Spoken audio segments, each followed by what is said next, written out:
आज जम्मू कश्मीर की सियासत में काफ़ी इशू सरगर्म है। कल हमने आपको बताया था कि किस तरह से डिलिमिटेशन कमीशन को लेकर जो है वो अफवाहें चल रही है, लेकिन दूसरा सबसे बड़ा टॉपिक जो है वो दरबार मूव है। क्या दरबार मूव से किसी को फायदा हुआ, किसी को नुकसान हुआ, ये सोचने की बात है। 149 साल से चली आ रही इस परंपरा को, जिसमें सर्दियों में जो है वो दरबार श्रीनगर से जम्मू आता था और गर्मियों में जो है वो जम्मू से श्रीनगर जाता था। सर्दियों में श्रीनगर का टेम्परेचर काफ़ी कम होता था और गर्मियों में जम्मू में जो है वो काफ़ी गर्मी होती थी। जो आजकल गर्मियों का सीज़न है, तो ये दरबार जो है वो शाही दरबार जिसे कहते हैं, ऐश व इशरत के लिए जम्मू से जो है वो श्रीनगर और श्रीनगर से जम्मू आता था। इसमें जो है वो लोगों को काफ़ी दुश्वारियाँ होती थी और इस दरबार में प्रथमा पर जो एक ये सिलसिला था, उसमें जो है तकरीबन स्टेट गवर्नमेंट को 140 करोड़ रुपए के करीब खर्चा आता था, जिसमें एम्प्लॉयज़ को टीए के अलावा जो होटल्स और जो एकोमोडेशन सरकारी मुलाजिमों को और जो पॉलिटिशियन को और जो मिनिस्टरों को देनी होती थी, उस पर जो है वो करोड़ों रुपये खर्च आता था। अब ये दरबार में प्रैक्टिस जो है वो बंद हो चुकी है और जम्मू कश्मीर पूरे हिंदुस्तान में सिर्फ एक ऐसी रियासत थी जहां पर दो कैपिटल थी, जिसको एक समर कैपिटल और एक विंटर कैपिटल के नाम से जाना जाता है, जो आज भी मौजूद है। इस साल जो है वो दरबार की जो प्रैक्टिस होती थी, जो 150 साल पुरानी प्रैक्टिस है, उसको बंद किया गया। अब डिबेट ये चल रही है, क्या ये डिसीजन जो है वो सरकार का सही है और क्या इससे जम्मू में जो है वो बिजनेस पर असर पड़ेगा। हमने काफ़ी ट्रेडर्स के इंटरव्यूज़ देखे, हमने काफ़ी पॉलिटिशियंस के इंटरव्यूज़ देखे जो दरबार मूव की प्रैक्टिस को सस्पेंड करने पर जो है वो निराश है। लेकिन अल्टीमेटली जो है ये गवर्नमेंट ने जो डिसीजन लिया, इसको काफ़ी लोगों ने भी जो है वो वेलकम किया और मैं भी जो है इसको वेलकम करता हूँ, क्योंकि इस दरबार मूव की प्रैक्टिस से सिर्फ जो गवर्नमेंट के एम्प्लॉयज़ थे वो जो है वो फायदेमंद होते थे और उनकी फैमिलियाँ फायदेमंद होती थी। सरकारी खर्चे पे जो है वो जम्मू और श्रीनगर में जो है वो ऐश करते थे। जो 140 करोड़ रुपया जो इस प्रैक्टिस पे खर्च होता था, अगर इस 140 करोड़ रुपए को अनएम्प्लॉयमेंट यूज पे खर्च किया जाएगा और अनएम्प्लॉयमेंट को लोन देने पे खर्च होगा, तो हर साल हज़ारों अनएम्प्लॉयड यूथ जो है वो नया बिजनेस और नया सिलसिलेवार स्टार्टअप प्रोग्राम जो है वो शुरू कर सकते हैं। जिन लोगों को लगता है कि इससे जो है वो जम्मू को नुकसान होने में, उन लोगों को जो मैंने डिफरेंट एस्पेक्ट से इसको एनालाइज किया, मुझे कहीं एंगल से सिर्फ ये नहीं लगता है कि जम्मू के लोगों को और जम्मू के बिजनेस को जो है वो इससे नुकसान होगा। सिर्फ फर्क एक पड़ेगा कि जो ये लोग दरबार के एम्प्लॉयज यहाँ पर आते थे, वो पहले सरकारी खर्चे पे आते थे और अब जो है उनकी फैमिली जम्मू में रहेंगी लेकिन अपने खर्चे पे रहेगी। पहले जो है जम्मू के एम्प्लॉयज जो श्रीनगर जाते थे और वहाँ पर उनकी फैमिलीज एंजॉय करती थी, वो सरकारी खर्चे पे करती थी, अब जो है वो अपने खर्चे पे जाएंगे। ये नहीं है, जिन लोगों को ऐशो इशरत की आदत हो चुकी है वो ऐशो इशरत में ही रहेंगे। फर्क सिर्फ इतना ये है कि पहले सरकारी खजाने से वो पैसा निकलता था, अब मुलाजिम के अपने जेब से निकलेगा। क्योंकि जो कश्मीर में जो टेम्परेचर होता है सर्दियों में, जो एम्प्लॉयज है उनकी फैमिलीज उस चीज़ की आदी नहीं है और यकीनी तौर पर जो है वो सर्दियों में ज़रूर रुख करेंगे जम्मू की तरफ। और इस बार जो है वो वहाँ पर होटलों में, चाहे वो कहीं डेरों पे, चाहे वो रेंट्स पे, चाहे वो कहीं भी रहे, लेकिन अपने खर्चे पे रहेंगे, जो पहले सरकारी खर्चा हुआ करता था। सरकारी बिजली इस्तेमाल होती थी, सरकारी पानी इस्तेमाल होता था, सरकारी पैसा इस्तेमाल होता था, सरकारी क्वार्टर इस्तेमाल होता था। अब तकरीबन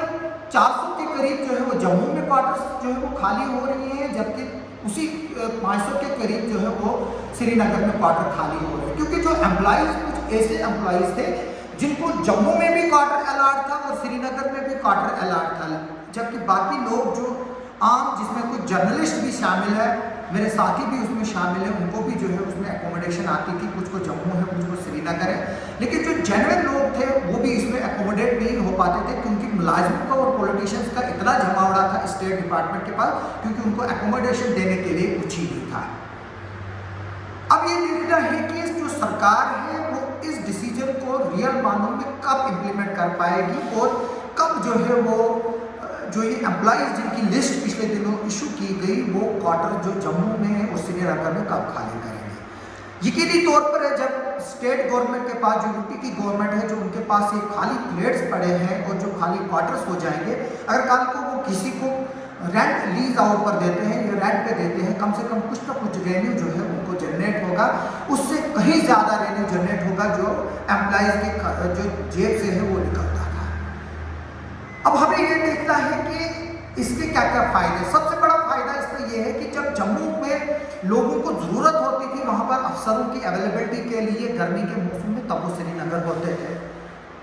जब श्रीनगर में लोगों को ज़रूरत होती थी तो अफसरशाही जो है वो जम्मू में एंजॉय कर रही होती, तो लोग जो है वो कहाँ आते और मजबूरन लोगों को जो है वो श्रीनगर से जम्मू और जम्मू से श्रीनगर भागना पड़ता था अपनी छोटी छोटी मुश्किलात को हल करने के लिए। लेकिन अब ये सिलसिला जो है वो बंद होगा। अगर आज जम्मू में पावर क्राइसिस है तो आपको पावर डेवलपमेंट डिपार्टमेंट के सीनियर ऑफिसर जो है वो जम्मू में मिलेंगे, जम्मू के सेक्रेटरीट में मिलेंगे, जम्मू के दफ्तरों में मिलेंगे। इसी तरह से कश्मीर में जब सर्दियों में प्रॉब्लम होगी तो बर्फबारी होगी, वहाँ पर बिजली की क्राइसिस होगी, केरोसिन की, LPG की क्राइसिस होगी, तो वहाँ पर जो है वो मुलाजिम जो है वहाँ पर सेक्रेटरीट में मौजूद होंगे, अपने दफ्तरों में मौजूद होंगे और लोगों का दर्द जो है वो समझ भी पाएंगे और खुद उन तक पहुँच भी पाएंगे। इसके अलावा जो सरकार का 140 करोड़ का बर्डन है वो तो खत्म होगा ही, लेकिन अब सिर्फ एक ही सवाल का इश्यू जो है वो पेचीदा था कि अब कैपिटल कौन रहेगी, क्या जम्मू रहेगी या श्रीनगर रहेगी। मैं कहूँगा दोनों रहेंगी, क्योंकि जो रिकॉर्ड है वो फाइल्स में कन्वर्ट हो चुका है और जो सेक्रेटरी लेवल तक के ऑफिशियल्स हैं या उनसे जो स्पेशल सेक्रेटरी लेवल के ऑफिशियल्स हैं उन्हीं को जो है वो 2 डिविजनल हेडक्वार्टर्स पर जो है वो पोस्ट किया गया है, जबकि कमिश्नर सेक्रेटरी, प्रिंसिपल सेक्रेटरी या चीफ सेक्रेटरी या LG जैसे ऑफिशियल्स को जो है वो एज पर चॉइस, जहाँ पर उनको ज़रूरत पड़ेगी जाने के लिए, वो वहाँ जा सकते हैं और अपना काम कर सकते हैं और वो कश्मीर में भी विजिट कर सकते हैं, जम्मू में भी विजिट कर सकते हैं, जम्मू के ऑफिस की फाइलें भी डिस्पोज करेंगे, कश्मीर की भी करेंगे। पहले जम्मू से जो है वो फाइलें श्रीनगर लेनी पड़ती थी कमिश्नर सेक्रेटरी को डिस्पोजल के लिए, अब वैसा होगा नहीं, अब कमिश्नर सेक्रेटरी जम्मू ही आएगा।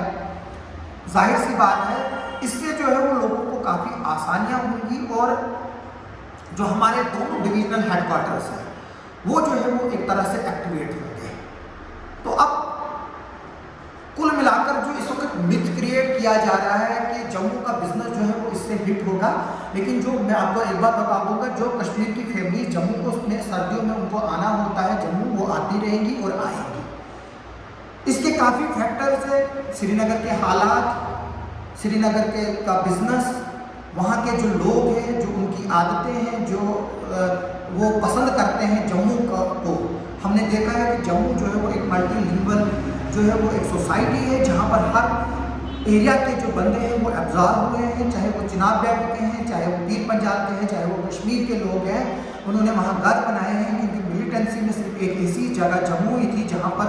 लोगों को जो है वो मना मिली उस वक्त में जब चारों तरफ से जो है वो कत्ल होता रहता है। मैं इस LG के डिसीजन को वेलकम करता हूँ और उम्मीद करता हूँ कि इसको जो डिविजनल हेडक्वार्टर्स हैं उनको जो है वो स्ट्रेंथन किया जाएगा। और रही बात पीर पंजाब और चिनाब बेल्ट की, हमें उम्मीद है कि जो यहाँ के लोग हैं, जो यहाँ के मुलाजिम हैं, चाहे वो जम्मू जाए चाहे वो श्रीनगर जाए, उनके काम जो है वो दोनों जगह होंगे और वो परेशानी से जो जूझते थे लोग,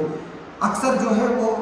श्रीनगर शिफ्ट कर जाना पड़ता था लोगों को, वहाँ पर हालात कभी ठीक होती थी कभी नहीं होती थी, तो अब जो है लोग चॉइस से जो है वो जम्मू जा सकते हैं या श्रीनगर जा सकते हैं।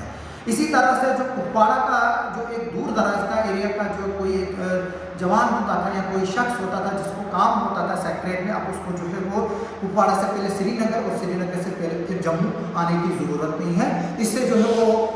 वर्क कल्चर जो है वो आसान होगा और लोगों को आसानियाँ भी होंगी अपने काम कराने में और साथ में जो है वो गवर्नमेंट का खर्चा जो है वो भी बचेगा। मैं इस वीडियो डिस्प्ले के जरिए ये लोगों को क्लियर करना चाहता हूँ कि अभी आप इंतज़ार कीजिए, सर्दियों में जो भीड़ और जो रौनक जम्मू में होती थी वही रौनक रहेगी जो लगदाता बाज़ार में जो है वो रौनक होती थी, जो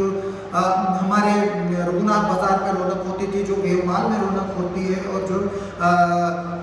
हमारे बागे बहू में रौनक होती होती है, जो हमारे वहाँ के थिएटरों में रौनक होती है, जो वहाँ के रेस्टोरेंट्स में रौनक होती है, जो शहीदी चौक पे रौनक होती है और जो खटिंगा तालाब जैसे एरिया में रौनक होती थी, वही रौनक जो है वो बरकरार रहेगी। सिर्फ इसमें सब्र तामुल की बात की ज़रूरत है। आप सिर्फ देखिए, ये एक गवर्नमेंट का बहुत अच्छा डिसीजन है जिसको हमें वेलकम करना चाहिए और सपोर्ट करना चाहिए और सजेशन देनी चाहिए कि इसको किस तरह से और स्ट्रेंथन किया जाए ताकि जम्मू की इकॉनमी भी जो है वो हिट ना हो। आप सबका सुनने के लिए बहुत बहुत शुक्रिया। आप देखते रहे